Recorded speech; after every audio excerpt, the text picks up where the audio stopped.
ഇത് മാസ് മോട്ടോഴ്സിൽ നിന്നാണ്. നമ്മുടെ ഹോണ്ട ആക്റ്റീവ 125 എഞ്ചിൻ വർക്കായിട്ട് നമ്മൾ അഴിച്ചിട്ടുണ്ടല്ലോ. അപ്പോൾ അതിൻ്റെ വർക്കിൻ്റെ ഒരു ഡീറ്റെയിൽസാണ് നമ്മളിപ്പോൾ പറയുന്നത് കേട്ടോ. ഇപ്പം നിലവിൽ നമുക്ക് ലെയ്ത്ത് വർക്കായിട്ട് വന്നേക്കുന്നത് 3 ഐറ്റാണ്, 3 പാർട്സുകളാണ്. ഒന്ന് ക്രാങ്ക് ഷാഫ്റ്റ് എന്ന് പറയുമ്പോൾ നമുക്ക് ക്രാങ്ക് ഷാഫ്റ്റിൻ്റെ കണക്ടർ റോഡ് മാറ്റി സൈഡ് ബെയറിങ്ങുകൾ, ഈ 2 സൈഡ് ബെയറിങ് മാറ്റി റീസെറ്റ് ചെയ്തെടുത്തിട്ടുണ്ട്. അത് നമ്മൾ ചെയ്തേക്കണ ഡേറ്റ് അടക്കം ഇതുമ്പോൾ മെൻഷൻ ചെയ്തിട്ടുണ്ട് കേട്ടോ. അതിവിടെ കൊടുത്തിട്ടുണ്ട് 24/7/2024. അതാണ് അതിൻ്റെ ഡേറ്റ് അടക്കം നമ്മൾ അതിനകത്ത് കൊടുത്തിട്ടുണ്ട്.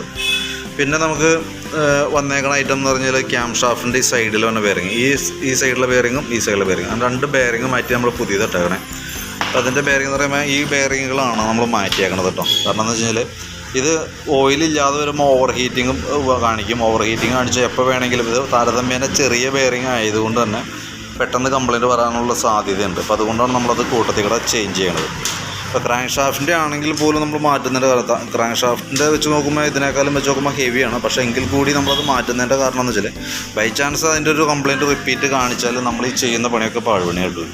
അപ്പോൾ അതുകൊണ്ടാണ് കേട്ടോ. പിന്നെയെന്ന് വെച്ചാൽ നമുക്ക് വാൽവ് നമ്മൾ മാറ്റി പുതിയ വാൽവാണ് ഇട്ടേക്കണേ. അതേപോലെ തന്നെ കമ്പനി വാൽവ് തന്നെയാണ് കേട്ടോ. ഒറിജിനൽ വാൽവാണ് ഒറിജിനൽ പാർട്സാണ് നമ്മളെല്ലാം യൂസ് ചെയ്യണത്.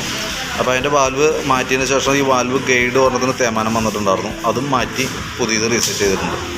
പിന്നെ അത് അത്രയും 3 ഐറ്റമാണ് നമുക്ക് ലെയ്ത്ത് വർക്കുമായിട്ട് വന്നത്. ഒന്ന് ക്രാങ്ക് ഷാഫ്റ്റ്, ക്യാം ഷാഫ്റ്റിൻ്റെ സൈഡ് ബെയറിങ്, ഹെഡിൻ്റെ valve with valve guide, valve seating, അത്ര ഐറ്റമാണ് നമുക്ക് ലെയ്ത്ത് വർക്ക് വന്നത്.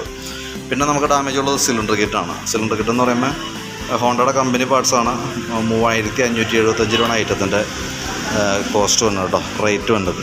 പിന്നെ അതിൻ്റെ ഗ്യാസ്കറ്റ്, ഹെഡ് കവറിൻ്റെ ഗ്യാസ്കറ്റുകളുണ്ട്. അതേപോലെ പീസ് ലൈഡ്, ക്ലച്ചിനകത്ത് തന്നെ പിന്ന്, റോളറിൻ്റെ പിന്ന്, റോളർ ഗൈഡ് കാര്യങ്ങളൊക്കെയാണ് തന്നെ.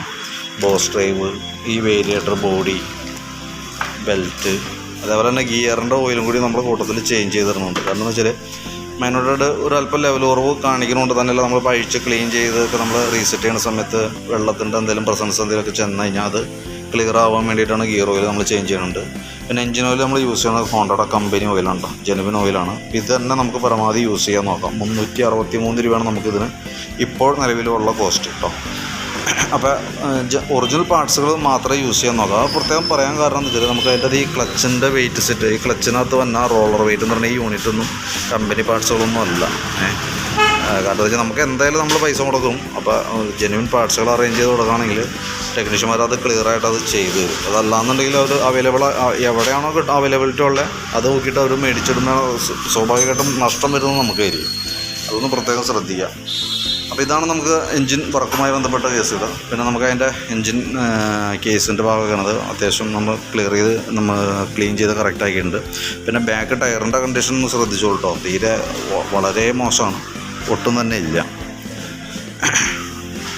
ഇപ്പോൾ ഈ സൈഡ് എൻജിൻ കേസൊക്കെ ആയാലും നമ്മൾ ക്ലിയർ ചെയ്ത് പക്കയായിട്ടാണ് റീസെറ്റ് ചെയ്യണം കേട്ടോ.